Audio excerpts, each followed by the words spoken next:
السلام عليكم ورحمة الله وبركاته. الحمد لله نحمده ونستعينه ونستغفره ونؤمن به ونتوكل عليه ونعوذ بالله من شرور أنفسنا ومن سيئات أعمالنا. من يهده الله فلا مضل له ومن يضلله فلا هادي له. ونشهد أن لا إله إلا الله وحده لا شريك له. ونشهد أن سيدنا ونبينا ومولانا محمدا عبده ورسوله. قال الله تبارك وتعالى: أعوذ بالله من الشيطان الرجيم. بسم الله الرحمن الرحيم. شهر رمضان الذي أنزل فيه القرآن هدى للناس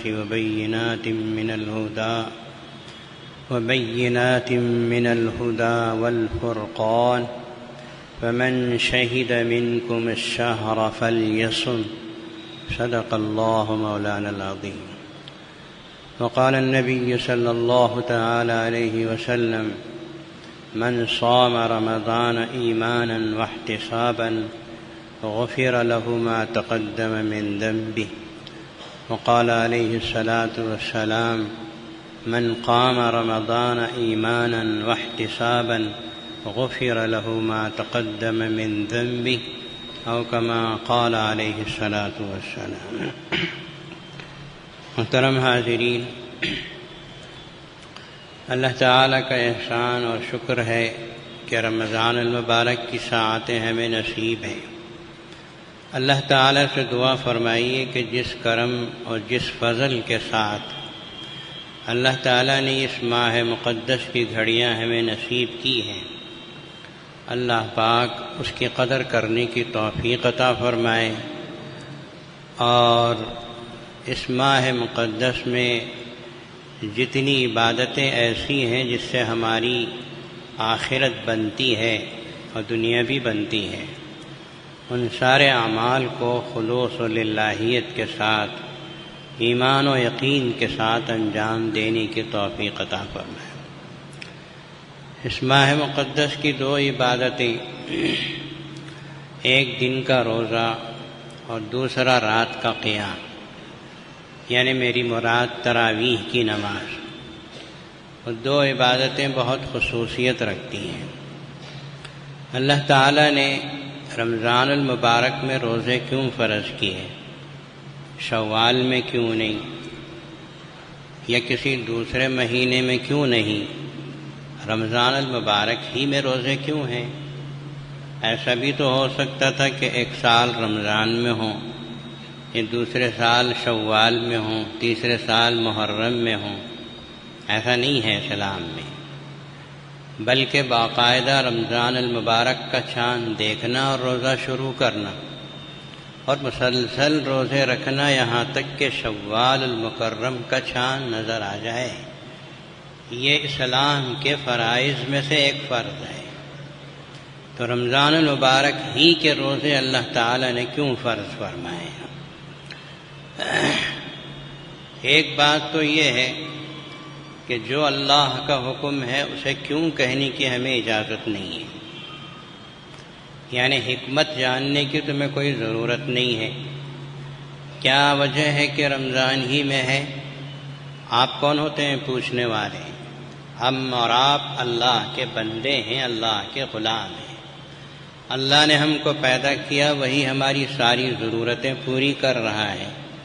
وہ جس طرح چاہے جو چاہے حکم دے، ہمارا کام تو صرف ماننا اور عمل کرنا ہے.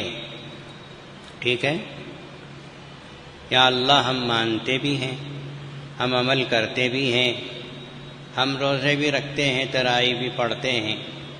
ہمارے ٹوٹے پھوٹے روزوں کو اور تراویح کو قبول فرما لے. لیکن شریعت نے اس بات کی بھی اجازت دی ہے کہ کیوں کو سمجھنا چاہے تو سمجھ سکتے ہو، اسے روکا نہیں ہے. یعنی کسی عمل کی حکمت اگر جاننا چاہتے ہو تو بہت سی جگہوں میں تو حکمتیں اللہ پاک نے خود قرآن مجید میں بیان کر دی، اور بہت سے احکام ایسے ہیں جن کی حکمتیں تو بیان نہیں کی لیکن علماء اسلام نے، اولیاء کرام نے، بزرگوں نے اس کی حکمتیں بیان کی ہیں۔ اگر آپ امام غزالی رحمۃ اللہ علیہ کی کتاب احیاء العلوم، جو مشہور و معروف کتاب ہے، عربی زبان میں ہے، بغداد میں رہنے والے امام غزالی رحمۃ اللہ علیہ، ان کی کتاب کا اردو میں ترجمہ بھی ہو چکا ہے۔ اسے آپ پڑھیں گے تو آپ کو جگہ جگہ اسلام کے احکامات کی حکمتیں نظر آئیں گی، اور وہ لکھنے کے بعد یوں لکھیں گے کہ یہ تو 2-4 حکمتیں ہماری سمجھ میں آئیں، اس کے علاوہ ہزاروں حکمتیں اللہ کے علم میں ہیں جو ہمارے علم میں نہیں آ سکتی۔ تو یہ سوال بجا ہے کہ رمضان المبارک میں اللہ نے روزے کیوں فرض کیے؟ اس کیوں کا جواب کوئی چھپی ہوئی ڈھکی ہوئی چیز نہیں ہے، بلکہ اللہ نے قرآن مجید میں ہی اس کی طرف اشارہ کر دیا، وضاحت فرما دی۔ چنانچہ اللہ تعالیٰ نے فرمایا شہر رمضان، رمضان کا مہینہ۔ علماء کرام نے لکھا ہے کہ رمضان کو صرف رمضان نہیں کہنا چاہیے، شہر رمضان کو، اس لیے کہ قرآن نے اس کو ایسا ہی کہا ہے، شہر رمضان۔ بھئی یہ کون سا مہینہ ہے؟ شہر رمضان۔ شہر کا لفظ ملا کے اس سے کہو کہ رمضان کا مہینہ ہے، شہر رمضان ہے۔ تو شہر رمضان الذی انزل فیہ القرآن، یہ وہ مہینہ ہے جس میں قرآن مجید اتارا گیا۔ اللہ تعالیٰ نے قرآن مجید کو لوح محفوظ سے آسمان دنیا تک اتارا۔ یہ دوسری روایتوں کے اعتبار سے اسی رمضان المبارک کی کسی ایک رات میں، جس کو شب قدر کہتے ہیں، اللہ تعالیٰ نے آسمان اول سے رسول اللہ صلی اللہ علیہ وسلم تک اقرأ بسم ربک الذی خلق کی 5 آیتیں اتاری۔ تو یہ مہینہ وہ ہے جس میں رمضان المبارک جس میں قرآن مجید اتارا گیا۔ تو رمضان کی فضیلت ہو گئی، قرآن مجید کے اتارنے کی وجہ سے رمضان المبارک کی فضیلت ہو گئی۔ اور پھر آگے اللہ تعالی نے قرآن پاک کی اہمیت کو بیان کیا۔ تمہیں معلوم ہے قرآن مجید کیا ہے؟ قرآن مجید کی حیثیت کیا ہے؟ کبھی تم نے اس کو سمجھنے کی کوشش کی؟ صرف اپنی بیٹی کی شادی میں جہیز میں سب سے پہلے دینے کا سامان سمجھتے ہو؟ یا کبھی قسمیں کھانے کے لیے قرآن اٹھاتے ہو؟ یہ برکت کے لیے ریشمی غلاف میں اپنے گھروں میں لپیٹ کے رکھ دینے کے لیے ہے؟ نہیں، اس کے لیے نہیں ہے۔ سنو قرآن مجید کا تعارف کیا ہے۔ رمضان کے مہینے میں جو قرآن پاک اتارا گیا، اس کی 3 صفتیں اللہ نے بیان کی، بازو ہی میں بیان کر۔ ایک تو فرمایا کہ شہر رمضان الذی انزل فیہ القرآن ھدی للناس، یہ قرآن جو رمضان المبارک کے مہینے میں اتارا گیا، ساری دنیا کے انسانوں کے لیے ہدایت ہے، یعنی جنت کا راستہ بتانے کے لیے ہے، جہنم سے بچانے کے لیے۔ ھدی للناس، سارے انسانوں کے لیے ہدایت ہے۔ اس ناس میں یعنی کہ لوگ جو کہا، اس میں مسلمان بھی داخل ہے، کافر و مشرک بھی داخل ہے، دنیا کے ہر مذہب سے تعلق رکھنے والا کوئی بھی انسان، اس کو قرآن مجید سامنے رکھ کر اپنی زندگی گزارنا ہے اور ہدایت پانا ہے۔ ساری دنیا کے لیے، انسانوں کے لیے ہدایت، یہ قرآن مجید کا پہلا تعارف ہے۔ اس سے چھوڑ کر کسی اور کتاب کے ذریعے سے ہدایت نہیں مل سکتی۔ اگر آپ تورات لے کے بیٹھیں گے تو گمراہ ہو جائیں گے، انجیل لے کے بیٹھیں گے تو گمراہ ہو جائیں گے، زبور لے کے بیٹھیں گے تو گمراہ ہو جائیں گے۔ درست ہے کہ وہ آسمانی کتابیں تھیں، لیکن وہ ساری آسمانی کتابوں کو قرآن نے منسوخ کر دیا۔ اب اگر دنیا پر حکومت چلے گی تو صرف قرآن مجید کی حکومت چلے گی۔ ہدی للناس کا یہی مطلب ہے۔ اگر قرآن مجید آپ کے سامنے ہے تو آپ ہدایت پا گئے۔ یہ پہلا تعارف ہے قرآن مجید کا۔ دوسرا فرمایا وَبَيِّنَاتٍ مِّنَ الْهُدَىٰ، اس کے اندر ہدایت کی واضح نشانیاں موجود ہیں۔ یہ کوئی ڈھکی چھپی بات نہیں ہے جسے سمجھنے کے لیے کوئی بڑا فلسفی ہو اور جسے سمجھانے کے لیے کوئی بڑی لمبی چوڑی محنتیں اور مشقتیں کرنے کی ضرورت پیش آئے۔ صاف صاف آیتیں ہیں، اقیموا الصلاۃ، نماز قائم کرو، آتوا الزکوٰۃ، زکوٰۃ دو۔ جہاں یہ احکام ہیں دوسری جگہ وہ بھی ہیں کہ زنا مت کرو، شراب مت پیو۔ بالکل صاف کھلی ہوئی چیزیں، کھلے ہوئے احکامات ہیں۔ وبینات من الہدیٰ، جسے سمجھنے کے لیے کسی لمبے چوڑے فلسفے کی ضرورت نہیں ہے، صاف صاف سمجھ میں آنے والی ہدایت کی کھلی ہوئی واضح نشانیاں اس میں موجود ہیں۔ پڑھو، سمجھتے چلے جاؤ، عمل کرتے چلے جاؤ، ہدایت پا جاؤ گے۔ تو دوسری صفت یہ بیان فرمائیں کہ کھلی ہوئی کتاب ہے، اس میں کوئی چیز اس میں راز نہیں، کوئی وہ چھپا ہوا نہیں۔ اور تیسری چیز فرمایا والفرقان، قرآن مجید کی تیسری صفت ہے کہ یہ فرق کرنے والی کتاب ہے۔ جب قرآن آیا دنیا کے اندر تو اس نے دودھ کا دودھ، پانی کا پانی کر دیا۔ اس نے کفر کو الگ، ایمان کو الگ کر دیا۔ اس نے حق کو الگ کر دیا، باطل کو الگ کر دیا۔ جاء الحق، حق آ گیا، یہ قرآن آ گیا۔ وزهق الباطل، اور باطل چلا گیا۔ ان الباطل کان زہوقا، اور باطل کو ایک نہ ایک دن تو مٹنا ہی ہے، جانا ہی ہے۔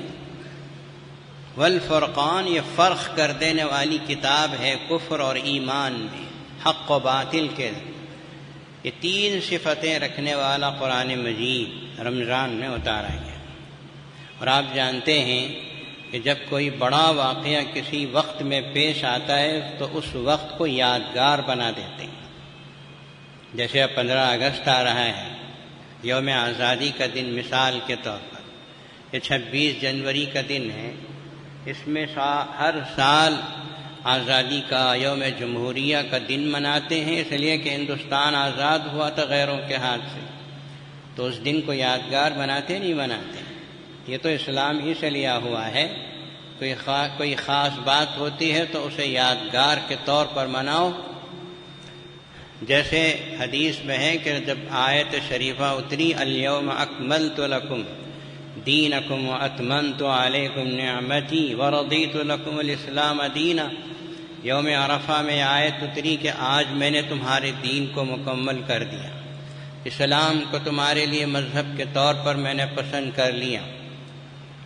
یہ آیت اتری تو حضرت عمر فاروق رضی اللہ تعالیٰ عنہ سے کہ ایک یہودی نے کہا کہ اگر یہ آیت ہمارے اوپر اتری ہوتی تو ہم اس دن کو عید کا دن منا لیتے۔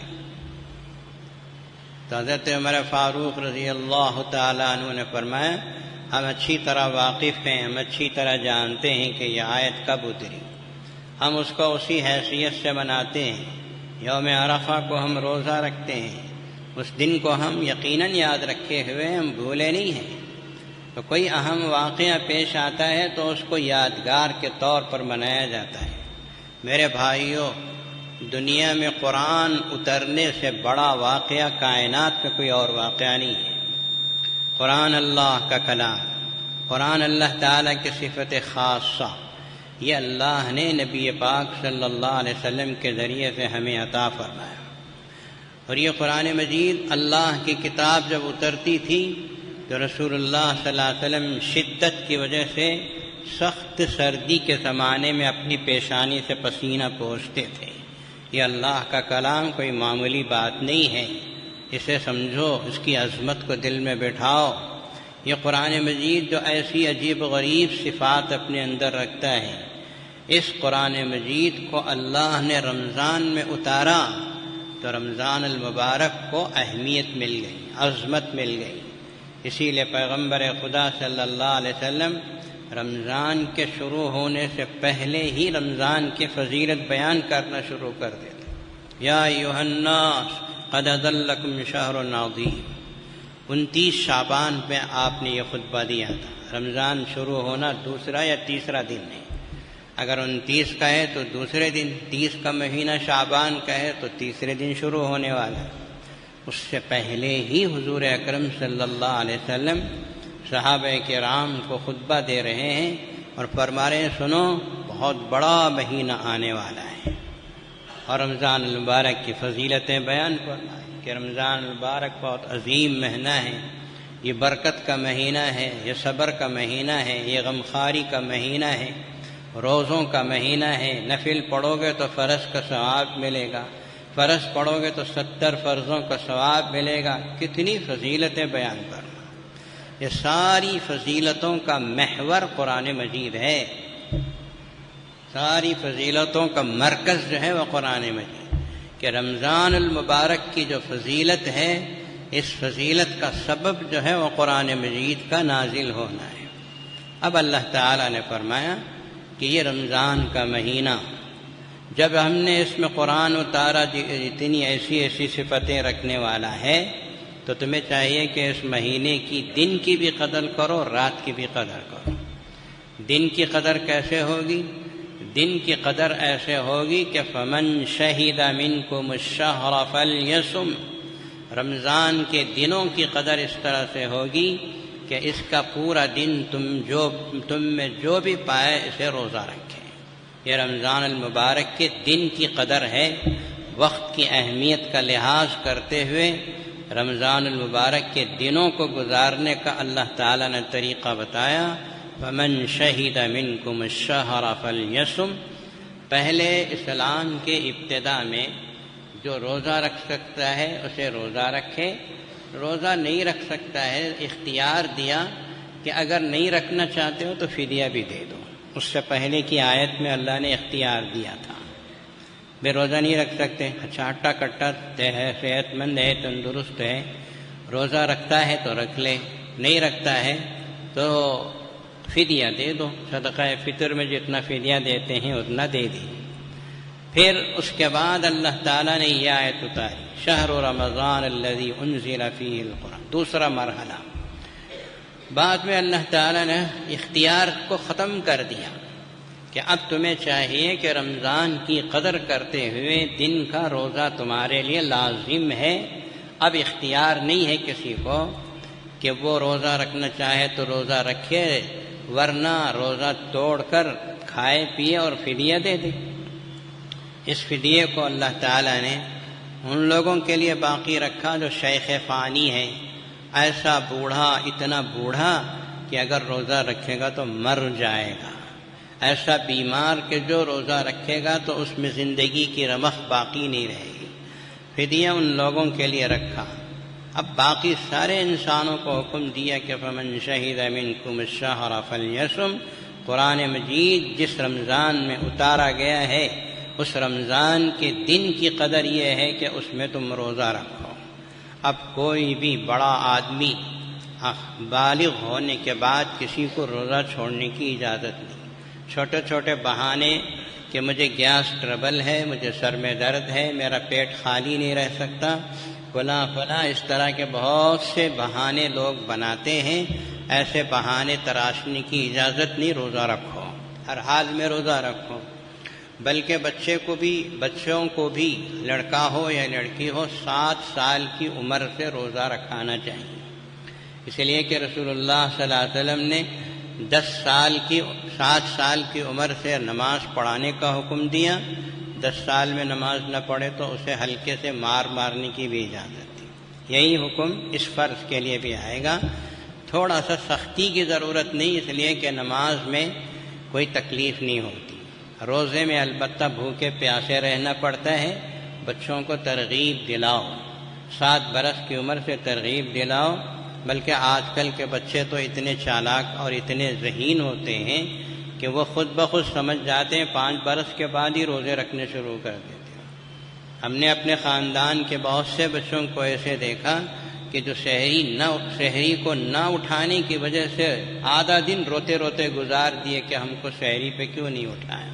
یہ ذوق و شوق خود بخود گھر کے ماحول سے آئے گا۔ تو 7 برس کی عمر سے روزے رکھاؤ، زندگی بھر روزے رکھیں گے، کبھی ان کو کوئی پریشانی محسوس نہیں ہوگی۔ بچہ ہے ابھی کیوں رکھے، یہ چھوڑتے چھوڑتے چھوڑتے بالغ ہو گیا، اس کے بعد اسے روزے رکھنے کا شوق پیدا نہیں ہوگا، اس لیے کہ بچپن سے شوق نہیں۔ تو رمضان کے دنوں کی قدر، فمن شہد منکم الشہر، یہی سبب ہے رمضان میں روزے فرض کرنے کا، کہ اس مہینے کو، رمضان المبارک کو، قرآن مجید سے گہرا تعلق ہے۔ اس کی فضیلت کی وجہ سے دن کے روزے فرض کیے اور رات کے قیام کو فرض تو نہیں ٹھہرایا لیکن اسے فرض ہی سمجھیے۔ تراویح کی نماز ہے، اس کو آپ نیت میں سنت بھی کہہ سکتے ہیں، نفل بھی کہہ سکتے ہیں۔ اگر کوئی نہ پڑھے تو اتنا مواخذہ نہیں ہوگا جتنا کہ فرض کے چھوڑنے پر ہوتا ہے، لیکن میرے بھائیوں، اسلام میں یہ فرض، یہ واجب، یہ سنت اور نفل عمل کی حیثیت بتانے کے لیے ہے، ورنہ عمل کرنے کے لیے تو سب کے سب فرائض ہی کا درجہ رکھتے ہیں۔ عمل کرنا ہے، کرنا ہی ہے، ظہر کی 4 پڑھنا ہی ہے، تراویح کی 20 تو پڑھنا ہی ہے۔ وہ فرض ہے، پڑھیں گے، یہ نفل ہے، چھوڑیں گے، چھوڑنے کا کیا مطلب ہے؟ چھوڑنا نہیں ہے۔ رات کی تراویح رمضان کے راتوں کی قدر کرنے کے لیے ہے کہ اسی رات میں قرآن مجید کی گھڑیوں میں رمضان اترا، تو شب قدر تو رات میں ہوتی ہے۔ تو معلوم ہوا کہ رمضان المبارک رات کی گھڑیوں میں اترنا شروع ہوا، تو رات کو قرآن پڑھو، کسی حافظ کے پیچھے پڑھو، اور وہ جو پڑھے گا اسے غور و فکر کے ساتھ سنو، سمجھ میں آتا ہے تو سمجھنے کی کوشش کرو، نہیں سمجھ میں آتا ہے تو کم از کم الفاظ سنو۔ جیسا بعض لوگ کہا کرتے ہیں کہ ہم کھڑے ہو کے سنتے ہیں، کچھ بھی معلوم نہیں، کیا فائدہ اس طرح سننے سے؟ کیا فائدہ سننے سے؟ دنیا کی ہر کتاب کے بارے میں بول سکتے ہو لیکن قرآن کے بارے میں نہیں بول سکتے، اس لیے کہ رسول اللہ صلی اللہ علیہ وسلم نے فرمایا جو قرآن مجید سنتا ہے اس کے لیے دنیا میں اجر و ثواب ہے، اس کے لیے اللہ کی طرف سے نور ہے، اس کے لیے قیامت کے دن ذخیرہ ہے کہ جتنا قرآن کا کے الفاظ اس نے سنا تھا نامہ اعمال میں تولے جائیں گے۔ پھر قرآن کے دیکھ کر پڑھنے کا اجر و ثواب الگ، ذوق و شوق خلوص جتنا پڑے گا اتنا ذوق ثواب الگ، وہ الگ چیز ہے۔ تو رات کا قیام اللہ تبارک و تعالی نے ضروری ٹھہرایا تراویح کی نماز کو، کہ 20 رکعت آرام سے کھڑے ہو کے سنو۔ ہمارے بزرگوں نے لکھا ہے کہ تراویح کو لوگ مشکل سمجھتے ہیں، 20 رکعت، لمبی لمبی رکعتیں پڑھنا، چونکہ نماز پڑھنے کا ذوق نہیں ہے اور قرآن لمبا پڑھنے اور سننے کا شوق نہیں ہے، اس وجہ سے مشکل لگتا ہے۔ اگر نماز کا شوق آ جائے اور لمبی رکعات قرآن زیادہ پڑھنے کا ذوق، اس میں کیا لطف و لذت ہے، وہ اگر مسلمان کو مل جائے تو پھر تو ساری رات تراویح پڑھی جائے کہ 20 رکعت امام صاحب نے پڑھا دیا، پھر کوئی حافظ صاحب کھڑے ہو کے پڑھ رہے ہیں، اس کے پیچھے بھی کھڑے ہیں، قرآن سننے کا شوق ہے اور قرآن تلاوت کرتے چلے جا رہے ہیں، تو ذوق و شوق کی کمی کی وجہ سے مشکل لگتا ہے۔ تو یہ دن کا روزہ فرض کیا گیا رمضان کی اہمیت کے پیش نظر کہ رمضان المبارک کو قرآن مجید سے تعلق ہے، دن میں روزے رکھو، اس کی قدر کرو، رات میں کھڑے ہو کے تراویح پڑھو، اس کی قدر کرو۔ ایک اہم بات میں آپ کو سمجھا دوں، یہاں لوگ یہ سمجھتے ہیں کہ روزہ رکھنا بڑا مشکل کام ہے، سارا دن تھوڑی تھوڑی دیر میں پانی پینے والے، تھوڑی تھوڑی دیر میں آدھی چائے پینے والے، اور تھوڑی تھوڑی دیر میں بیڑی اور سگریٹ کے دم مارنے والے، روزہ رکھنا بڑا مشکل ہے ان لوگوں کے لیے۔ یہ رات میں کھڑے ہیں، تراویح پڑھ رہے ہیں، حافظ صاحب پڑھتے چلے جا رہے ہیں، پڑھ رہے ہیں، جلدی جھکتے نہیں، جلدی رکوع کرتے نہیں، پریشانی محسوس ہوتی ہے۔ اس پریشانی کو حل کرنے کا نسخہ رسول اللہ صلی اللہ علیہ وسلم نے بتایا ہے، روزہ آسان ہو جائے، تراویح آسان ہو جائے۔ کیا نسخہ ہے؟ کوئی نسخہ تو ہو، پنساری کی دکان میں نہیں ملے گا، یہ تو ہمارے آقا امام الانبیاء صلی اللہ علیہ وسلم ہی بتا پائیں گے۔ نبی پاک صلی اللہ علیہ وسلم نے اس کا نسخہ بتایا تاکہ تمہارے اوپر روزہ بھی آسان ہو جائے، تراویح بھی آسان ہو جائے، اور وہ نسخہ ہے من صام رمضان ایمانا واحتسابا غفر له ما تقدم من ذنبه۔ میرے بھائیو، سب اچھی طرح غور سے اس حدیث کو سمجھ لو۔ اس میں ایمان کا ترجمہ ہے یقین، احتساب کا ترجمہ ہے ثواب ملنے کی امید، ثواب حاصل کرنے کا شوق۔ من صام رمضان، جس نے رمضان کا روزہ رکھا، ایماناً پورے اللہ سے حاصل کرنے کے یقین کے ساتھ، ایک تو یقین ہے، یقین ہو، اور دوسرا ہے احتساب کہ مجھے میرے روزے پر اللہ کی طرف سے اجر و ثواب ملنے والا ہے۔ یہ دو چیزوں کا عقیدہ ہو۔ اب روزہ رکھا، غفر له ما تقدم من ذنبه، سارے گناہ معاف ہو جائیں۔ پھر فرمایا من قام رمضان ایمانا واحتسابا، جو رات کو تراویح کی نماز میں کھڑا ہو کے قرآن پڑھتا ہے، سنتا ہے، ایمانا یقین کے ساتھ۔ وہ ایمان کا وہ ترجمہ نہیں جو دل میں ایمان ہے نہیں، وہ تو ایمان کے بعد کا یقین ہے۔ یقین ہو اس بات کا کہ اللہ کی طرف سے ہم کو اجر و ثواب مل کے رہے گا۔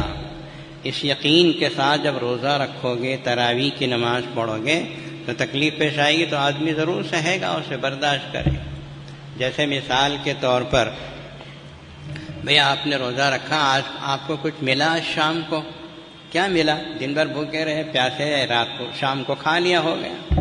یہ تراویح پڑھے، کچھ ملا آپ کو۔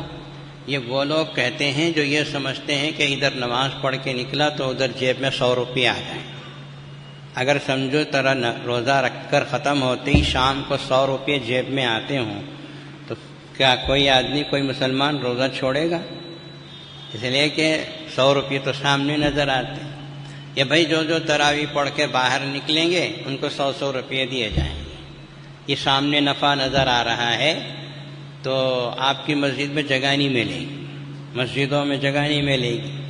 مسلمان اتنا بھی گیا گزرا نہیں کہ 100 روپے کی اہمیت تو اسے معلوم ہو اور اللہ کی دی جانے والی جنت کی اہمیت اسے معلوم نہ ہو، روزے پہ کیا اجر و ثواب اللہ دے رہے ہیں اس کا اسے علم نہ ہو۔ ذرا سمجھو اس بات کو۔ ایک آدمی صبح سے شام تک ڈیوٹی کرتا ہے اور شام کو اوور ٹائم بھی کرتا ہے، رات کے 10 بجے تک ڈیوٹی کرتا ہے، اور رات کو گھر آتا ہے تو بیوی پوچھتی ہے سارا دن کام کر کے آئے، جیب خالی ہے، کچھ بھی نہیں ہے، کیا تم کو ملا؟ صبح 10 بجے گئے، رات کے 10 بجے آئے، کیا ملا تم کو؟ کچھ بھی نہیں ملا۔ تو وہ مسکرا کے کہتا ہے بے وقوف، پگلی کہیں کی، مہینہ ختم ہوگا تو ملے گا، پکا یقین ہے۔ مہینہ ختم ہوگا تو 10,000 روپے تنخواہ کی شکل میں ملے گی، اسی کے لیے تو جا رہا ہوں، پکا یقین ہے ملے گا؟ ہاں ملے گا، تو مل رہا ہے نا۔ کوئی آدمی 10 سال کام کر رہا ہے، کوئی 20 سال کام کر رہا ہے، کوئی 25 سال سے کام کر رہا ہے، ہر مہینے کی پہلی تاریخ کو جیب بھرا بھرا آتا ہے، تو وہ جو مہینے کی پہلی تاریخ کو ملنے کا یقین ہے، اس کے لیے بارش ہو تب بھی ڈیوٹی کو جائے گا، طوفان ہو تب بھی جائے گا، کڑکتی ہوئی دھوپ کیوں نہ ہو تب بھی جائے گا، پہلی تاریخ کو ملنے کا یقین ہے۔ میرے بھائیوں، روزے اور تراویح کے لیے بھی یہ ملنے کا یقین پیدا کرو، روزہ بھی آسان ہو جائے گا، رات کی تراویح بھی آسان ہو جائے گی۔ وہ ملنے کا یقین دنیا کی ڈیوٹی میں ہے، دنیا کی تنخواہ میں ملنے کا یقین ہے، پہلی تاریخ آئے گی تو ملے گا، پکا ملے گا، یقیناً ملے گا۔ اور یہ ٹائم روزے کے لیے، نماز کے لیے، تراویح کی نماز کے لیے پکا یقین ہے، پکا یقین ہو کہ جیسے ہی میں مروں گا، میری موت کا وقت آئے گا، میں مروں گا تو اللہ کے پاس میرے روزوں کا بدلہ مجھے ملے گا، میری تراویح کا بدلہ ملے گا۔ کیا پتہ کس وقت کا خلوص اللہ تبارک و تعالیٰ اپنے دست مبارک سے لے لیں اور بندہ مومن کی آنکھ بند ہوتے ہی اس کو عطا فرما دے۔ دنیا میں بھی ملتا ہے، دنیا میں بھی خیر و برکتیں ملتی ہیں، روزی میں برکت ملتی ہے، کمائی میں برکت ملتی ہے، بہت کچھ نورانیت ملتی ہے، نظر نہیں آتا، محسوس کرنے والے تو محسوس کرتے ہیں۔ تو روزہ رکھو ایمان و احتساب کے ساتھ، یقین ہو کہ اللہ سے ملے گا اور اجر و ثواب کو حاصل کرنے کا ذوق و شوق ہو۔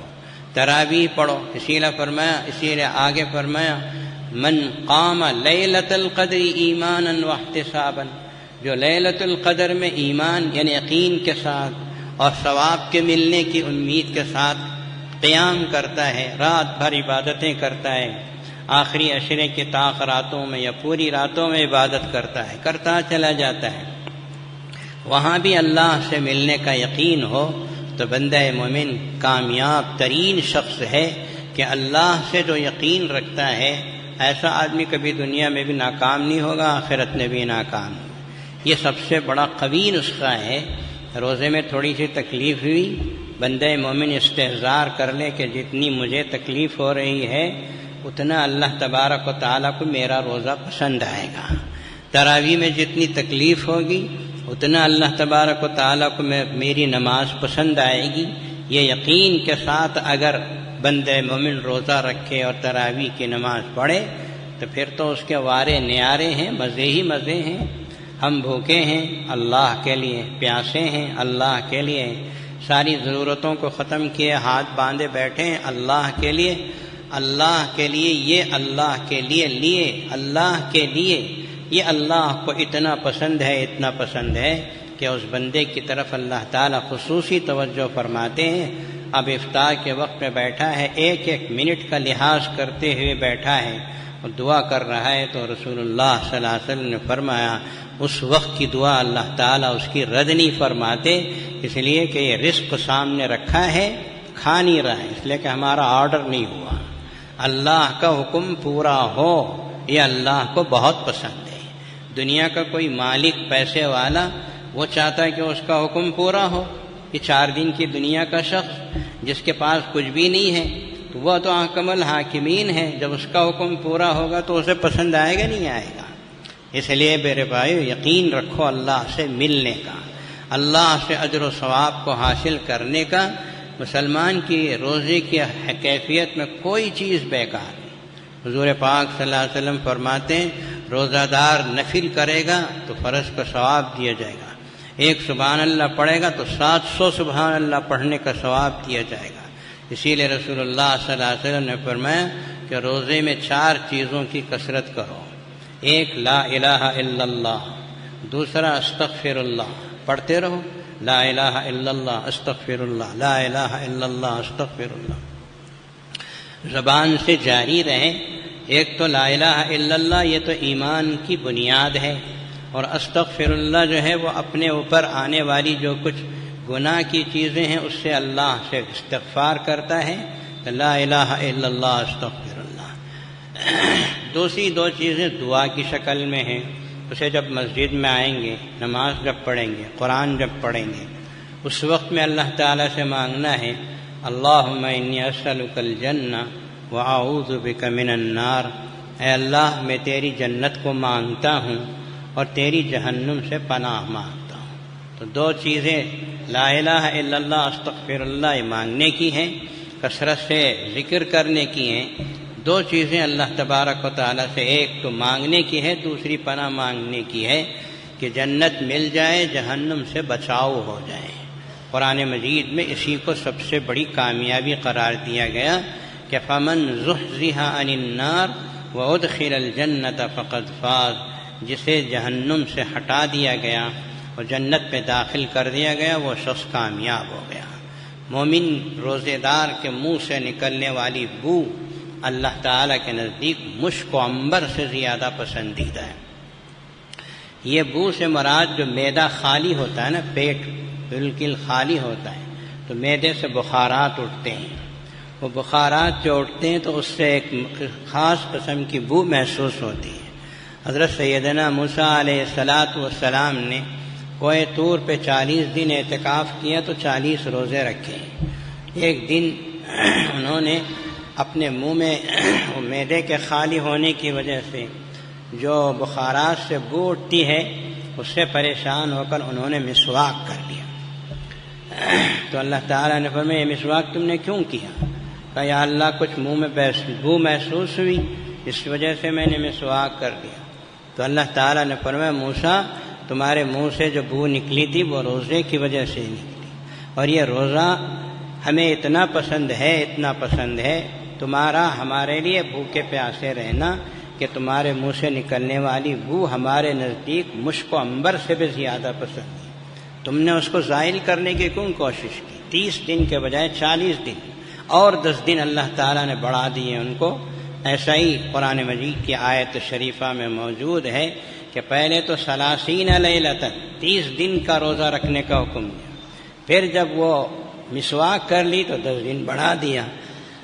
وَأَتْمَمْنَاهَا بِعَشْرٍ 10 دن اور بڑھا کر 10 روزے کرنے کا حکم دیا۔ 40 دن کے بعد، 40 دن کا اعتکاف، 40 دن کے روزوں کے بعد ان کو تورات کتاب اللہ تعالیٰ نے آسمان سے اتاری۔ تو میرے بھائیوں، قدر کی گھڑیاں ہیں، منزلت کی گھڑیاں ہیں، قدر کریں، اپنے روزے کی حفاظت کریں، جھوٹ غیبت سے پرہیز کریں، لڑائی جھگڑے سے پرہیز کریں، زیادہ وقت اللہ اور اللہ کے رسول کے اعمال میں گزاریں۔ کوشش کریں اس بات کی کہ ایسا کوئی عمل ہم سے صادر نہ ہو جس سے ہمارے روزوں میں فرق آئے، رمضان کی گھڑیوں میں قدر کرنے میں فرق آئے۔ اللہ تعالی ہمیں آخر تک صحت دے، تندرستی دے، عافیت دے، روزہ رکھنے کی توفیق دے، تراویح کی نمازوں میں شرکت کی توفیق دے، اور ہر گھڑی ہر لمحہ اللہ کا نام زبان پر ہو، ذکر ہو زبان پہ، اس طرح رمضان گزارنے کی توفیق عطا فرمائے۔ محترم حاضرین، رمضان المبارک میں جیسا کہ ہم ہمیشہ کہا کرتے ہیں کہ داد و دہش کا موقع ہے، دینے کا موقع ہے۔ رمضان المبارک کی گھڑیوں میں رسول اللہ صلی اللہ علیہ وسلم پہلے سے سخی تھے، آپ سے بڑا سخی دنیا میں کوئی پیدا نہیں ہوا، لیکن آقا رحمت صلی اللہ تعالی علیہ وسلم رمضان کے مہینے پہلے سے زیادہ سخی ہو جاتے تھے۔ کتنا سخی ہوتے تھے؟ حدیث میں اس کی کیفیت یوں بیان کی گئی کہ تیز چلنے والی ہواؤں سے زیادہ سخی ہو جاتے تھے۔ تو آپ کو بھی رسول اللہ صلی اللہ علیہ وسلم کی سنت کے مطابق، آپ کو نہیں بلکہ ہم سب کو سخاوت کرنا چاہیے۔ زکوٰۃ نکالنے کا اسی وجہ سے حکم ہے کہ رمضان میں ایک فرض ادا کریں گے تو 70 فرضوں کا ثواب ہے، پھر صدقات نافلہ ہیں، اور اس طرح دینے کا سلسلہ ہو۔ زکوٰۃ کو اپنے رشتہ داروں میں خرچ کیجیے، صدقہ خرچ کیجیے۔ سید کو زکوٰۃ دینا جائز نہیں ہے تو اپنے رشتہ دار دوست سید غریب ہے تو اس کو اپنے خاص مال میں سے اس کو تحفہ اور ہدیہ دے دو۔ اس طرح رمضان مبارک میں دینے کا موقع ہے۔ جامع العلوم جامع مسجد سب سے زیادہ اس کی مستحق میں کہہ سکتا ہوں۔ یہاں شعبہ عربی چلتا ہے، 100 سے زیادہ بچے شعبہ عربی میں ہیں، جس کی ساری کارکردگی آپ کے سامنے ہے، کوئی ڈھکی چھپی چیز نہیں ہے۔ جامع علوم شعبہ عربی کے لیے آپ کی زکوٰۃ کی رقم دیجیے۔ ہر مہینے کی پہلی جمعہ کو غریب لڑکیوں کی شادیاں یہاں ہوتی ہیں، یہ بھی آپ کے سامنے ہیں، اس کے لیے بھی آپ زکوٰۃ کی رقم دے سکتے ہیں۔ ہم تملیغ کے ساتھ اس کی زکوٰۃ کی رقم کو خرچ کرتے ہیں۔ اسی طرح یہاں کئی کام بچوں کے، غریب بچوں کے لیے تعلیمی وظیفے دیے جاتے ہیں۔ ہمارے پاس خود 3000 بچے پڑھتے ہیں تو 1500 سے زیادہ بچے مستحقین میں سے ہیں۔ ایک لمبا چوڑا نظام جامع العلوم کا آپ حضرات کے سامنے ہے۔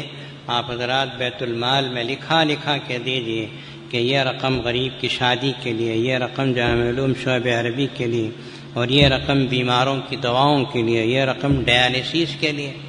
ڈیالسیس کا شعبہ ہمارے پاس قائم ہے کہ ایک جس کے گردے خراب ہو جاتے ہیں، جیسے کہ میرے گردے خراب ہو گئے تھے، بعد میں اچھے ہو گئے۔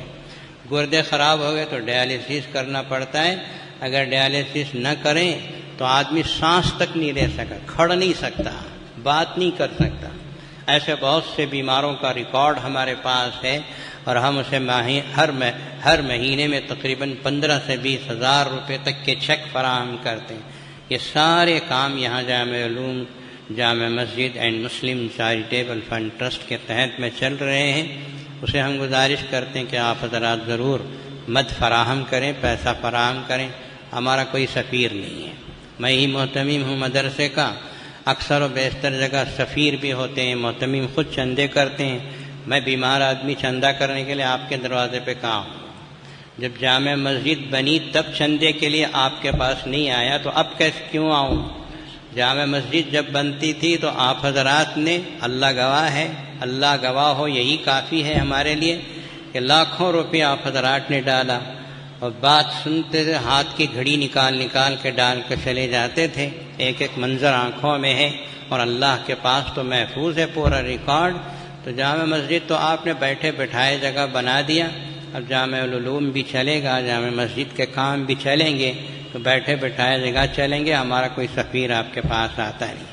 آپ حضرات ہمیشہ کی طرح ہمارے ساتھ تعاون کیجیے. اللہ تبارک و تعالی آپ حضرات کی کمائیوں میں برکت دے.